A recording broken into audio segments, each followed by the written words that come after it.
Well, hello again, and welcome to another episode of the Hyperion Adventures podcast. I'm Tom. As always, I'm here with my lovely wife, Michelle. Hello.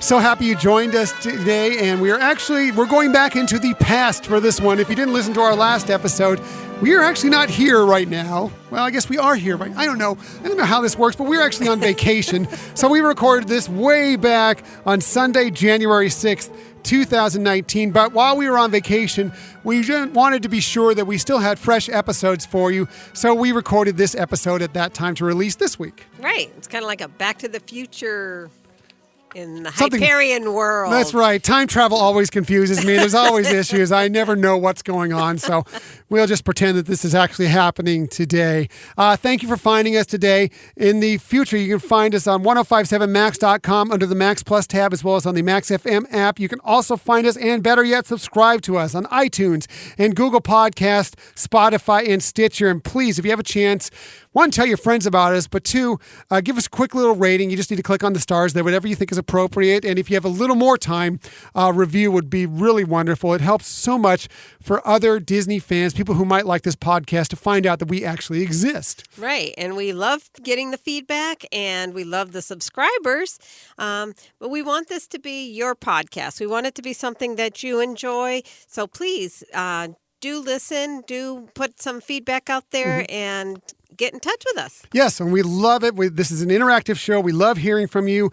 If you want to ever contact us, you can find us on social media, on Twitter at Hyperion Podcast, Facebook and Instagram at Hyperion Adventures Podcast, and you can email us at HyperionAdventuresPodcast@gmail.com. Yes, and we've loved the things that people have shared with us.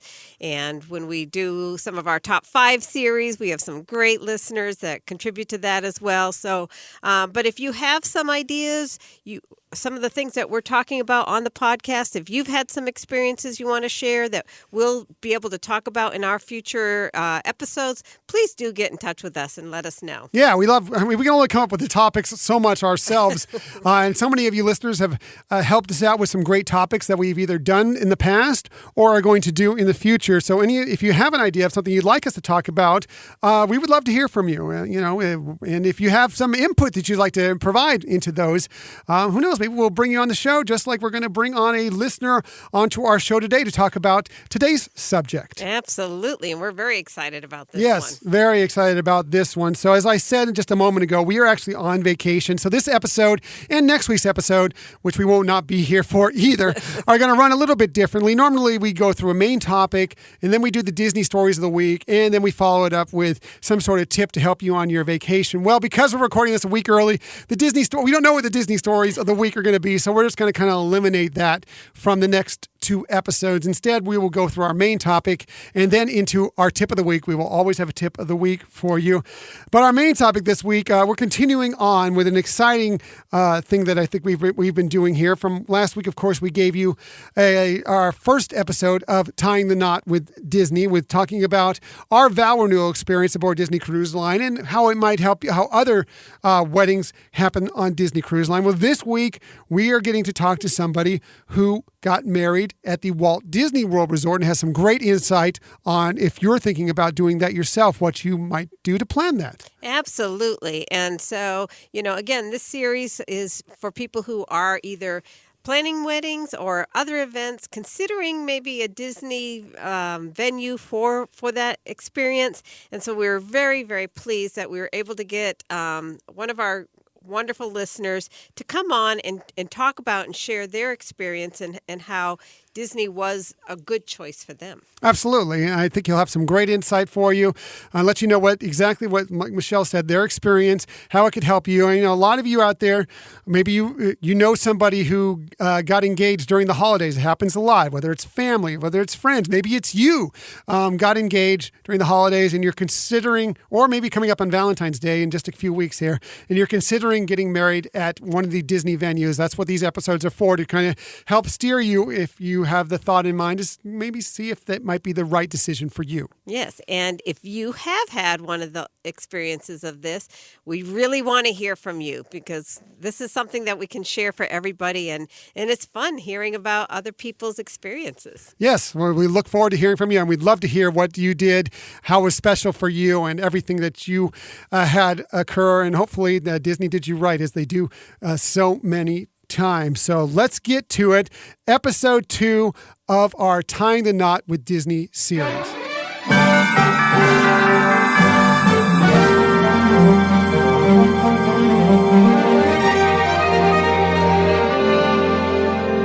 This is the story of the day my life ended. Eugene. I'm kidding! It was the happiest day of my life. Our wedding day. The biggest shindig to hit the kingdom in forever. It was a magical day, and everything went just as we planned. Well... I pronounce this couple husband and wife. As long as we both shall live, no matter what happens. Hey, come on. We're superheroes. What could happen? As Captain, I now pronounce you. You may kiss. You may kiss.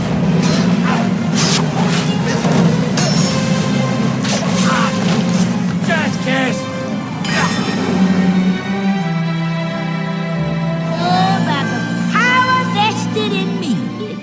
Now pronounce y'all frog and wife. You do it, Hopalong. Get your lovely bride some sugar. So, who wants a piece of cake?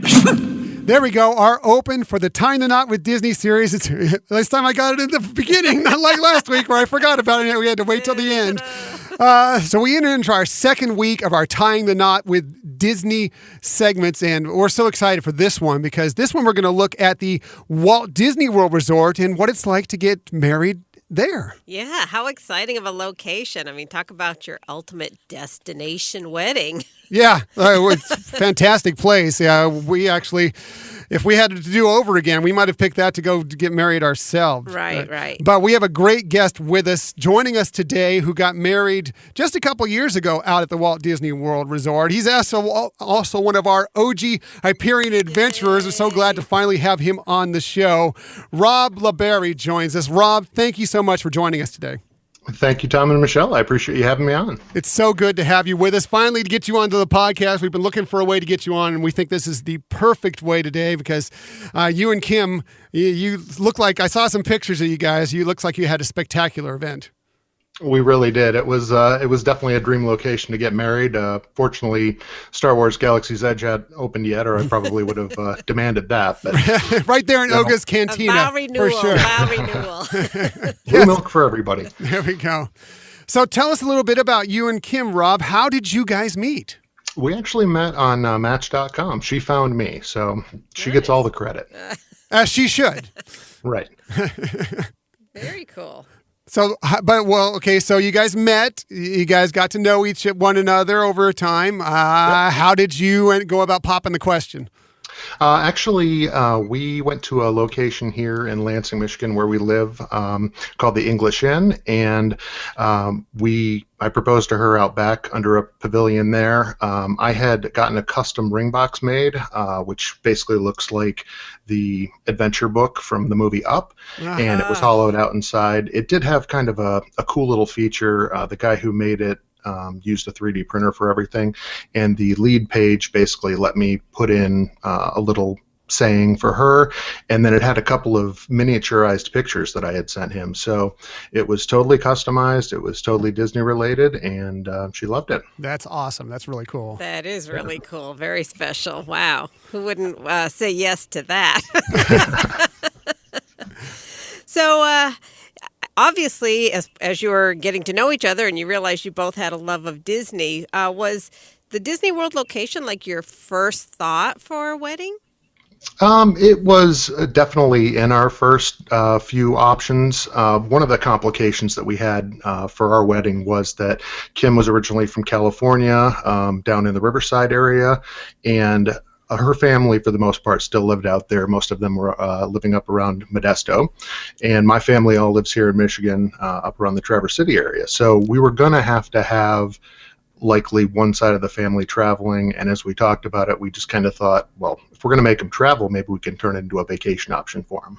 Sure. I like that. That's a perfect way to come kind of get both sides together and like, you're going to travel? Well, you're all going to travel. That's all there is to it. And what a better place to do it than at the Walt Disney World Resort. So you decide to go ahead and get it done there. Take us through the steps of the process from there on out. Okay. Yeah, for sure. Once we had decided that we were definitely going to do a Disney World wedding, we talked to our families and kind of let them know what our plan was. At this point, we were about 2.5 years out from the date that we were looking at. So we kind of had a long engagement, but we wanted to let them know and get a feel for how many people would be interested in actually attending that wedding. Our opinion was that we were going to do it whether everyone in our family came or whether it was just the two of us and our kids. So it was neither of our first wedding. So, we basically just took the approach that if it's just us, we're happy. If our families want to come, that would make it even more special. So once we had made the decision of the fact that we wanted to get married at the Walt Disney World Resort, the next step for us was to set up a trip down to Disney World Resort and do kind of some scouting of locations. The different wedding options that they offer give you a large array of different places to both get married and have your reception. So we scheduled the trip over the 4th of July weekend in 2014 and went down there. At the time, we were staying at Disney's Caribbean Beach Resort. Nice. And there's kind of a funny little side story there. We got down there for the first day. Later in the afternoon, decided to go to the pool and cool off, and there were a number of teenagers who were apparently causing all kinds of problems in the pool area. Was there a ruckus? Yeah, shocking, right? Tour group. And Disney security ended up having to be called, and it was something I'd never seen before at Disney World. So, and then that evening, we were staying in one of the rooms close to the main building, and there was kids running around outside all night, making all kinds of noise. So we woke up the next morning after not having slept terribly well, went up to the customs house and talked to a cast member, just expressed that we understood that it happens, but we looked to see if we could possibly get moved to a little bit more remote location. Mm-hmm. Right. And she said, well, let me check, and came back about 5 minutes later and said, I need to ask you a question. And we said, sure. She said, if we could move you, where would you want to move? I said, really anywhere within the resort. Right. Where it's a little bit more remote, a little bit more quiet. Sure. And she said, no, that's not what I'm asking. If I could move you anywhere on property, where would you want to go? Wow. So we were both somewhat taken aback. And we were planning on doing a lot of research of locales over by the Disney Boardwalk. Okay, yeah. So, yeah, we said any of the Boardwalk area resorts would be wonderful, if you're willing to do that. And she left for about another 10 minutes, came back and said, I think you're going to be really happy. We were able to get you in at Disney's Yacht Club Resort, concierge level. Concierge level. Holy cow, that's great. Wow. Right. What we hear about pixie dust. That's pixie dust right there for sure. Yeah, it was incredible. We had 5 nights there. Definitely got a chance to have a feel for that resort and that whole area. And it actually played into us staying at the Disney's Beach Club Resort when we came back for the wedding. Sure. Very nice. Wow. That's a whole bag of pixie dust all at once. Tinkerbell was just hovering over you for a while there. Exactly. Actually, that same trip, we wanted to get a look at the attic, which is one of the possible reception locations. Mm-hmm. Okay. It's kind of, if you had a rich grandmother that lived on the beach, it's her stylized attic, all kinds of tchotchkes and knickknacks in there. But it's a gorgeous space, and it's actually located at the boardwalk area there at Disney World. Right down at the end, just above Jelly Rolls. Oh, okay. Yeah, I know the area. Yeah, it's a location not many people necessarily know about, but it's amazing. And we went to take a look at the space, and we got down there. You actually have to go up to, I believe, the 3rd floor of Disney's Boardwalk Inn and walk all the way down to the end of the wing. And we got down there, and of course, the main door is locked. So, Figures. Right. So we turn around and we start walking back to the main lobby, and I noticed a little service hallway, and we went down that to a door that led out into the balcony. That is just outside the attic, which happened to be unlocked, and we were able to actually go in through the doors off the balcony into the attic and get a feel for the space, which was a big help to us in planning what we wanted to do. Sure. Well, that's really cool. Yeah. So, obviously, Walt Disney World is enormous, and the themes and anything that they could offer you is just so numerous. So how did you and Kim kind of hone in on, like, whether it be themes or styles of weddings that you wanted?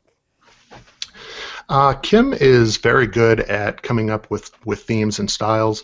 She knew right from the bat that she did not want to do a character wedding, or something that would, be the type of question you get asked. Oh, you're getting married at Disney World.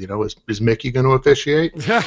And, of course, Goofy would be the one doing that. Yes, so. Makes more sense, right? Right. So, and we actually did get that question from our families, but she had bought me a tie that she was going to have me wear for the wedding, and that was what turned out to be the color scheme for the wedding itself, even though I never actually ended up wearing it. That's funny. So it basically turned out to be, we decided to go kind of beach casual, lots of turquoise and whites. Took her a little while to convince me that I didn't want to wear a suit at Walt Disney World Resort in June. Yeah. Huh. Twisted your arm on that one, I'm sure. Right. So, a pair of linen pants and a nice, comfortable, shirt. White shirt and flip-flops turned out to be what I ended up wearing. So, awesome. But it was just very relaxed, very casual. We didn't want our families to have to get overly dressed up. And so we got married at Disney's Boardwalk at a location called Seabreeze Point. It's basically the pavilion right between the Boardwalk Inn and Disney's Beach Club Resort. Okay. So basically, as you're just going over that bridge heading into the back entrance of Epcot. And it was the perfect location. And then we had our reception at the attic. Perfect. Yeah. So that sounds like a beautiful day. And if you want, their color scheme is beautiful. If you want to look at the cover picture for this podcast, you'll see some of the flowers and a couple other things that kind of has the color scheme. And it really was a beautiful, beautiful setup definitely. there. Yeah. So you've decided on Disney and you've picked out the location. In the months leading up to it, how does Disney help coordinate with you going forward to get to your actual date? Right. So obviously Disney has a number of different options for the type of weddings that you can plan there. They essentially have 3 tiers. The first would be the Memories wedding, which is up to 4 additional guests plus the couple, so a maximum of 6 guests. You can book your wedding site up to 10 months in advance, and that starts around $3,500 plus your tax, gratuity, and fees. That and the Escape wedding, which is the next tier, are not terribly customizable. They're kind of prepackaged. The Escape is for up to 20 people, including the couple, and that's around $7,000. And then the Wishes, which is what we ended up going with, starts at 18 guests plus the couple, so a minimum of 20 guests. Yeah, and the real reason at the time that we went with that wedding was it allowed us to book the furthest out, so we would have the best possible chance of getting the locations we wanted. Oh, sure. And at the time, they actually had a light version of that Wishes wedding, which was very close in price to the Escape wedding package. And again, it allowed us to book everything in advance. And strangely enough, at the time, they were also, if you went with the Wishes wedding, giving out free annual passes. So that was kind of something that we factored into the price consideration. Yeah. Nice. Yeah, they've stopped doing that since. I'll bet they have. Right. Can you just... So, go ahead. Oh, go ahead. No. You're on a roll. No. So basically what happens is once you initially call them to let them know that you're interested in doing a Disney World wedding, they will connect you with a senior wedding consultant. And that individual is going to get all the details of the wedding you're planning on having there at the Walt Disney World Resort, the date, any locations you might be looking at, and essentially which tier of wedding you want to get. Mm-hmm. And based on that, then they will connect you to the appropriate party downstream. For the Wishes wedding, you actually get connected to a wedding planner that is the person you work with, from day one right up until the day of your wedding. Yeah. So that's the experience that we had. And as you work with that Disney wedding planner, you go through a process. Obviously, they get information. It all gets put into a letter of agreement, which is one of the two key documents that you have to concern yourself with. It's got all the information about the type of wedding you're looking to have. And after that, they will connect you to a room block planner. Mm-hmm. So you get a coordinator. You're allowed to set up a room block at typically up to 3 Walt Disney World resorts. And essentially that's important for 2 reasons. The first is that anyone in your room block is going to get some significantly discounted pricing on their Walt Disney World Resort. Very nice. Wow. For the deluxes, I think it was upward of 40% off. Wow. That's a great deal. So, Yeah. yeah. Unfortunately, Art of Animation, even with the wedding, still no discounts. Typical of Art of Animation. Right. Although I will say that my brother and his family, who ended up staying at Art of Animation, as they were talking with the person that they made their reservation with, they told them it was their first ever trip to Disney World. I think they got like a 5% discount. Hey. So it was a little pixie dust there as well. Yeah, anything is good. That's perfect. Right. And then once you've got that letter of agreement signed, you basically start working not just with your wedding planner, but also a floral planner. There's an initial consultation for both the wedding planner and the floral planner, where you set up all the details of both of those aspects of your wedding, and then you work with them throughout the period of time leading up to your wedding to get those ironed out.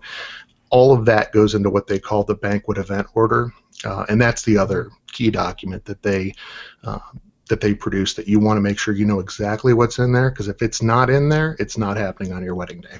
We know that from our time during catering. Yes. We always had the BEO. We know working with that and being sure that the client, knows exactly what's going into that. Make sure we also cover all the client's wishes within that as well. So I'm glad to hear that Disney does that. I'm sure they're excellent at it, as a matter of fact. They were very good at it. So. Well, that's good. Did they help minimize it from being an overwhelming task? I mean, there are a lot of things to consider when planning a wedding, and that kind of a destination. How did they do with that? They actually did a wonderful job. It was probably easier in our case than in the case of the average wedding that they deal with, because my now wife, Kim, created what she called her wedding book, and it was essentially a book full of all the different ideas and photos and colors and clothing, and it was just kind of a visual guide for exactly what she was putting together for the design of the wedding. Oh, cool. And that was very, very helpful. I'd recommend it to anyone who was interested in doing something like this, primarily because when we got to our wedding planner initial consultation, all we had to do was send that document to her, and it was very clear right off the bat what we were looking for. Great. That's an excellent tip. And if so, when we're going through the process, you said that they're very much in touch with you. If something comes to your mind as you're going forward, can you contact them very easily? Are they in contact with you many times as you get towards your big day? Yeah, both your wedding planner and then they typically have an assistant are in constant communication with you leading up to it, keeping you informed of certain things that they are able to determine. There's a lot of times where you'll ask for something and they're either not sure if that can be done because maybe it's never been asked for before, or other things that come up throughout the process. We experienced a lot of that. The interesting component to our wedding was that while we did this beach-themed wedding, we wanted to have a surprise meet and greet for all our wedding guests and have some members of the 501st, which is a Star Wars costuming. Surprising from you, Rob. Really surprising. I know. Isn't that crazy? Fortunately, I have a wife who was totally on board with that. And, you're a very lucky man. Yes, incredibly lucky. Yes. So we had made arrangements with them. They do appearances based on nothing more than donations in their name. Mm-hmm. And at the time, Lucasfilm was running the Force for Change campaign, so any donation they would match that. Wow, that's really cool. Yeah, so we were able to do that, and I worked independently with some members of the 501st in the Florida Garrison, the Makaze Squad, and there was some back and forth with our wedding planner to work out the details of that. I will throw a caveat in here that if anyone's considering Star Wars elements to their wedding, that is an ever-changing area of the landscape in terms of Disney weddings. There are a lot of people that have had components of that in their wedding, but the rules and what they will allow is constantly changing. Right. Wouldn't surprise me if it changes even more with Galaxy's Edge opening and the future Star Wars hotel opening, because they may want to use a lot of their own pieces in that, as they'll have more and more of those probably around the resort, I would think. Right. Yeah. Yeah, we ran into that in our wedding. We had, I believe it was about a month out from our wedding date. We had everything ironed out. We were going to have to do the meet and greet within one of the ballrooms at Disney's Boardwalk Inn, because that was the only location they would approve. And we were contacted by our wedding planner about a month out that between legal and Lucasfilm, they had been contacted and told that that was not going to be allowed any longer. Wow. So the other tip I guess I would put out there for people is, in our mind, the key was to be firm but polite, because we pushed back on that. It was a month out from the wedding. We really didn't have a lot of time to arrange anything to replace that. Right. And we'd already spent some of our own money to make that donation. So we, over the course of about 2 days, worked with Disney, and they ended up getting us grandfathered in so that we could still do that. And in addition to that, Kim had sent an email to Lucasfilm, since it was coming down from them in the first place, and Lucasfilm ended up sending us a gift box before we left for our wedding. How nice is that? Holy cow. Like 5 T-shirts, an R2-D2 measuring cup set, Oh my gosh, a copy of that's The Force Awakens. Nice. I think I'm going to contact Lucasfilm and just tell them we're getting married now, just to see what they'll do. It was completely unexpected, but I mean, there was some pixie dust from Lucasfilm, or Stardust, I guess. Stardust, yes. Yes. With a little gin urso for you there, a little Stardust. Right. Yes. So kind of describe to us. So you're having this beach-themed wedding and very casual, and you're pronounced husband and wife, and then... So wait, so you're having a beach theme wedding in the Star Wars universe, sort of. Was this wedding in Scarif or something? Or? Scarif, right?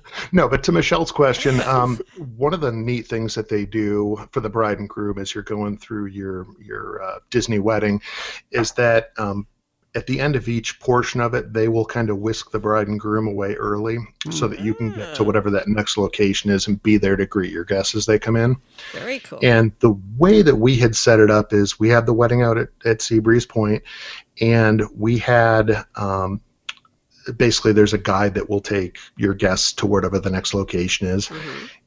We had them taken into the conference center there at the Disney Boardwalk Inn, and there was essentially a ballroom that they had divided into 2 rooms. And as they came in, of course, everyone was assuming we were just doing some sort of a standard reception in a ballroom. Right.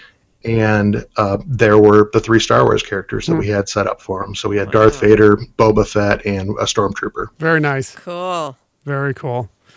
So the big day happens. Take us through it. I mean, obviously you had all that go on. Were there any other big moments that you remember from that day? I remember the whole thing, which is really courtesy of the fact that you have a Disney wedding planner who is taking care of all the details of everything that's going on. So you really can just be in the moment, which is what you want to do. For our wedding was on June 16th, 2016. So we were there for vacation from the 14th through the 24th. And for 8.5 of those 10 days, it was in the low 80s, sunny, basically no humidity to speak of. So for Florida, anyway. Something you couldn't pay for, right? Nice. But it was just incredible. We had, in addition to the wedding, we had set up some events for our families surrounding that. So we had most of our family there on the evening of the 15th. We had them come over to the Disney Yacht Club Resort, took them to the Cruise Cup Lounge, which is a nice little lounge in that resort. And we had some cocktails and some appetizers for them there. We were then able to transport them all over to Disney's Polynesian Village Resort. Nice. And we had a lovely welcome dinner for everyone there at Ohana. Oh, very cool. nice. What a great place. Yeah.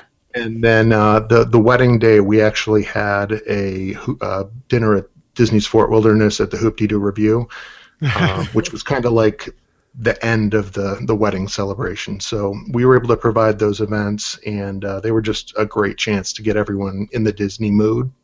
Sure. What, did you still find that there was time for some of the guests to get into the parks a little bit, or was it all, I mean, obviously it's all about the wedding, but was there a little time for them to explore as well? Yeah, there definitely was. Fortunately, we tried to keep our wedding events to a pretty concise set of time there, about 24-hour period. Everyone in our family chose to come down and turn into a vacation, stay at least 7 days. So they had a ton of time to go visit the parks. I personally made a slight miscalculation the day of the wedding. We had some time after the reception, and obviously before we had to be at dinner for Hoop-Dee-Doo. And I decided, my wife is like, I'm going to go back to the room. I want to rest, relax, get refreshed before dinner. And I said, well, I think I'm going to take the boys over to Disney's Hollywood Studios, and we're going to go do Star Tours and ride some of the rides. And my youngest, or our youngest, who is, I think, 7.5 about at that time, had a mini meltdown that afternoon. Oh, no. He hated everything. So it's turned out to be an ongoing joke between us, because I will sit there and tell him, well, are you sure you want to go to Hollywood Studios? First time you were there, you didn't like it so much. And he goes, Dad, that's your fault. You didn't make me take a nap. Michelle's tips. Be sure and get a nap in some point. Oh, yeah. That's right. That's right. That would be Kim's tip as well. So naps are mandatory. Great minds think alike, that's for sure. What were some of your favorite pixie dust experiences doing a wedding with Disney? Well, obviously, the biggest pixie dust was the fact that they were offering those free annual passes, which I'm not sure. I think that actually plays to Disney's hand. That I think possibly they should consider still doing that, because it certainly caused us to go back on a few extra trips that year that we wouldn't otherwise have been going on. So I think they came out ahead in that regard. But knowing how you guys do it up, I'm sure. Right. One of the things that they will do over the course of the time that the planning is going on is they will occasionally mail you a small little box of keepsakes. I know in the time that we were going through the planning process, we got a gift box which had like a Disney Fairy Tale wedding coin. I got some collar stays for a dress shirt. We got a couple of a bride and groom handkerchief. So they do some little things over the course of the period that you're doing the planning to kind of, freshen it up for you and keep you in that magical Disney mood. Very cool. Very cool. What type of preparation either did you take or that you would recommend now that you've done it in terms of working with Disney on wedding preparations? Again, like I said, that the wedding book that Kim had put together was probably the best thing that we could have possibly done. It made all the communications with the folks over at Disney Fairy Tale Weddings so much easier. They actually could envision what we were thinking. Right. And certainly the point that I made earlier about that whole concept of being polite but firm with your requests. One of the other things that we were able to get changed from the Disney perspective was in the attic. Again, it's not a large space. I think the maximum number of guests you could fit in there is about 30 people. And they had 4 primary tables that were not very large, but they all had 4 kind of padded overstuffed chairs around them. And it really took up a lot of space in that venue. And Kim had asked if they could switch those out and have Chiavari chairs. So something a little bit more minimalist that would give us some more space. And initially they were like, I don't think we can do that. But they worked with us over a period of a few weeks. They got it approved, and actually the day of, the wedding coordinator told us that it was the best that room had ever looked. Oh, wow. That's beautiful. That's spectacular. Yeah, I guess the other tip I would have is if you're thinking of doing this and you're anything like us, where you're thinking of doing some meals for your family that are outside of the wedding itself. If you are a Florida resident, a DVC member, or a annual pass holder, definitely consider getting the Tables in Wonderland cards. We were able to use that for both the Cruise Cup Lounge, Ohana, and Hoop-Dee-Doo, and that was 20% off taking a group of 19 people out. Certainly added up quickly. Yeah, I'll bet. Yeah, and the other thing that I had discovered, I didn't know this until I did some research, but you and your spouse can each get a card. It's about an extra $50 for that second card, but each of those cards will allow you to have 10 people included in that discount. So we had 19 people, and they were able to apply it for everybody. Wow, what a great tip that is. Yeah, that would definitely be beneficial for people who are getting out there and putting this, or even if you're going out there, it doesn't have to be a wedding, just you're going out with a big group. Right. Very interesting point. So yeah. I think also I was reading some things in preparation for today's podcast, and I believe you had referred to an external person who could give tips for wedding planning with Disney.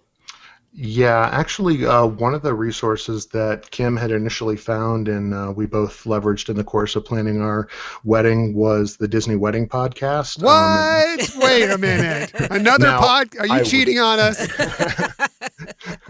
That's why we leave this for the end. I mean, these type of podcasts are very helpful. From what I've listened to, most of them are just specifically about exactly what we're doing here, the specific experience that these couples had. She also puts out a Disney Fairy Tale Wedding guidebook that you can access on her site, which is DisneyWeddingPodcast.com. And that will give you all the up-to-date details of what each of these packages are, the costs, how to go about setting them up, and we definitely leveraged this in planning things, which saved us a lot of time talking with the planner. All right. So, see, we just manipulated you into giving a tip for the week. Ta-da! I can totally be manipulated. Thank you, Kim. So yeah, that's great. We appreciate other podcasts as much as I've given you a hard time. We appreciate other podcasts out there, especially that are more specific than we are. We're kind of a general podcast. We kind of go over everything, but ones that can specifically add a certain detail within the Walt Disney World Resort or any of the Disney weddings or whatever they may be. We appreciate them and what they do. So I'm glad they helped you out. Yeah, it was incredible. I mean, again, it was for the most part beach themed, but we did have our little pops of Star Wars in there. We had a cake table at the reception that had a different color scheme than the rest of our wedding. It was mostly black and white and red. We had a lovely Mickey and Minnie cake topper on our wedding cake, and I actually got a Stormtrooper groom's cake. So wow, that, combined with a bunch of little Darth Vader cupcakes, definitely. Nice. You sure it wasn't Scarif? I'm telling you, I think it was Scarif. It could have been. Well, Rob, thank you so much for joining us today. Sounds like you had a wonderful day. Do you have anything last minute just to say, hey, if you're thinking about doing this, you should do it, or maybe look in a different direction? Yeah, I mean, I would definitely say if you're at all interested in doing this, definitely contact Disney and get that information from them to determine if it's something that can work for you. One of the huge things about doing a wedding at Disney World is, in our case, we had guests that covered the entire spectrum. We had our parents who, in Kim's case, were a little bit more elderly and had some mobility issues. I had my brother and his wife. She was pregnant with their third little girl at the time, so we had a special needs child. We had basically everyone from septuagenarians all the way down to toddlers, and they were able to handle all of that with no issue. And then, obviously, the vacation can't be overlooked. Sure. Oh, I didn't even ask you about the food. Before we go, I need to know about the food. I saw your menu. It looked spectacular. That's right. One of the tips, about doing a Disney wedding is most of the ceremonies are going to be in the morning, and it feeds right into a perfect opportunity to have a brunch reception, which is what we did. So we had, the entire spread. We were able to have the pizza from Trails End Restaurant over at Fort Wilderness brought in as one of our options. We had a Mickey waffle bar, which Little Bird told me Michelle would have been all over. Absolutely. Tweet, tweet. Right. So, and of course the cakes, not only did they look beautiful, but they were amazing. I would go back and eat any and all of that. Actually, when we went back for our honeymoon later in 2016, I got a small version of both our wedding and the groom's cake created, and we were able to enjoy those since we really didn't get to have too much of it during the wedding. Yeah, that tends to happen. Yeah. Well, it sounded and looked spectacular. I'm so glad Disney did you guys right, and I'm just so happy, and we're just so happy to have gotten to know you during these days of this podcast. And thank you so much for joining us here. And we're looking forward to seeing you. Actually, probably considering when this podcast is actually going to play, just a few days from now. Yeah, it's definitely on both of our calendars as well. We can't wait. We're looking forward to it. Rob, Definitely. thank you again for joining us. We really, really appreciate your insight into a wedding at the Walt Disney World Resort. Absolutely. Yeah, for sure. And we appreciate you taking time off on a weekend to come join us for this as well. So Nothing I'd rather be doing. Thank you guys for having me. Thank you. So thanks again to Rob LaBarre and his wife, Kim, who they just, had a wonderful story. And thank you for sharing that story with us and our listeners. It was such great stuff. Yeah, definitely. It actually kind of made me think, what event could we do there now? Yeah, vow renewal possibly coming up. Who knows? Just we can just make up any random anniversary we want to do. We can do something like that. Right, and also Disney World is sponsoring a bridal show coming up in March, and registration is open for that. So you can go online and register for that. There's two ways that you can do it. You could either it's $45 for either a walk-through, self-guided tour through some of the things that they are showcasing for people who are considering having weddings with them, or for $115 you could do the same self-guided tour, but at the end in the evening you can have a dessert dinner package kind of thing. Wow, that's great. And another excuse to go to the Walt Disney World Resort. Even if you're not planning on getting married this year, you can say, well, maybe someday. I want to know what it's all about. So That's right. I think I need to plan a trip to the Walt Disney World Resort. That's a great tip. And that leads us to our tips of the week. As we know, and we discussed this at the beginning of the show, normally I would go to Disney Stories of the Week, but we're out of town, and so we don't know what the Disney, I'm sure we do know, but we're not here to tell you what the Disney Stories of the Week, because it's a whole time travel thing. Forget it. It's confusing. But we will never leave a show without giving you some sort of vacation tip to help you along the way, whether it be Disney Cruise Line, Run Disney, Walt Disney World Resort, Disneyland Resort, whatever, some of the international parks. We always have some sort of tip to help you along your way. And we always start with Michelle, because it's always ladies first, and because she has fantastic tips. My tips aren't very good. Her tips are magnificent. Oh! I don't know. I think if we had people voting, I think you'd win at least half. No way. Not a chance. Everybody loves you. Me? Yeah, your tips are the best tips, and that's why we always start with her. And so let's get to it. Here is Michelle's tip of the week. Well, since we talked Disney World today, my tip is geared towards Disney World, and this is just a little tip. There are some restaurants like Crystal Palace and Cinderella's Castle restaurants that are sometimes open prior to the park being officially open.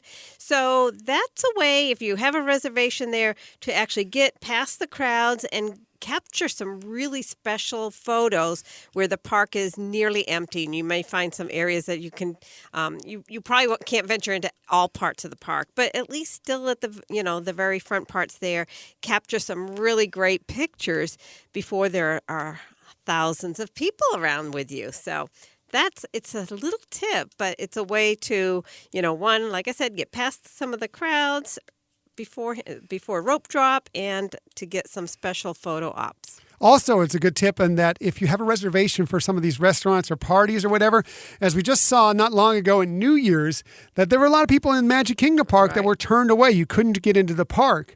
But if you had a reservation for a meal within the park or one of the dessert parties or so forth, you still were able to get in. So yes, those different ways to get into the park are very important and good to know. As I said, Michelle, Wonderful tip. Here is my little smaller tip, but it deals with food as well. That's because we're coming up on the Epcot International Festival of the Arts. And it's another one of those festivals that, yes, they have a lot of great stuff to look at, see, but they also have a lot of interesting foods to try and everything.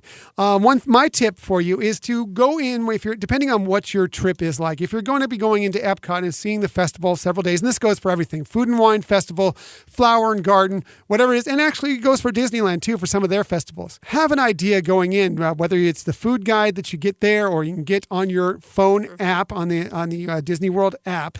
Have an idea of what the food looks like, so you're not like, because you can get there and you can run into the first few booths and go, wow, that looks great. Wow, that looks great. Wow, that looks great. And buy everything. And then by the fourth booth, you're full stuff. Right. And you might find something that you want to try even more. Kind of space it out, figure out, have a plan of attack going in of what you might want to try and sample those things. And maybe you can come back. If you're going to do multiple days, of course, you can approach it in a different way, hit more things. But, obviously I haven't a bottomless stomach and can eat from seven different kiosks and still go out for dinner that night, but that might not be for everybody. So just kind of check these things out in advance. There's so much good food, so much good drink to enjoy. That's another thing.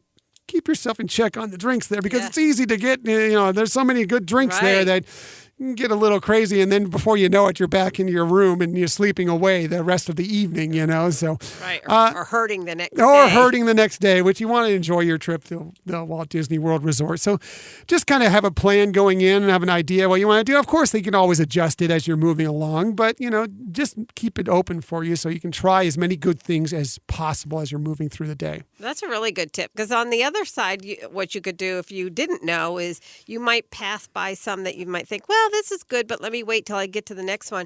And then you find you've gone really far into the park and, gee, I wish I would have tried that back there at the entrance. So that is a great tip. Yeah, easy to familiarize yourself. And if you don't get the guides or whatever, you can also, especially if you're doing multiple days or if you're going early and then going later back to the park, you can go through and walk through everything and say, okay, I tried this, this, and this, and this, but make a mental note or even write a physical note. I want to stop here and here and here when I'm there later today or tomorrow or Wednesday or whatever it may be. Just to kind of set yourself up so you can try as much of the good stuff as they have out there, because there is a lot of good food to sample. That's right. So that's it. Those are our tips of the week. I hope you enjoyed another episode, and we're on vacation, and we're enjoying that. I'll tell you that right now. Absolutely. And we'll keep the news stories coming through social media. Yeah, we will be while we're on vacation. For the most part, there'll be some places where we can't get it, but for the most part, we will be on social media, so you can still follow us there, and I'll give you those ways in just a second. Next week, we are still on vacation. Yes, we are still on vacation for one more week. We'll be wrapping up our Tying the Knot Disney series with another great guest. This one's exciting as well. She'll share her experience getting married at the Disneyland Resort, taking it back here home to Southern California, the West Coast, the best coast. Sorry, everybody else out there on the East Coast. We love you too. We'll hear the story of how she and her husband met, their engagement, and details about planning that led up to their big day. And she'll also share some experiences that might help you if you're thinking about having your wedding at the happiest place on earth. Absolutely. So excited to talk to her. We've had her on the show before, and she's one of our favorites. And I know she'll have some great stuff to share with you, the listeners. Yeah, so don't miss us just because we're not here. Yes. I'm sure they don't miss us. Like, would you go away already? Enough. Anyway, thanks again for joining us today. You can follow us, as we just talked about, on social media, whether we're in town or whether out of town.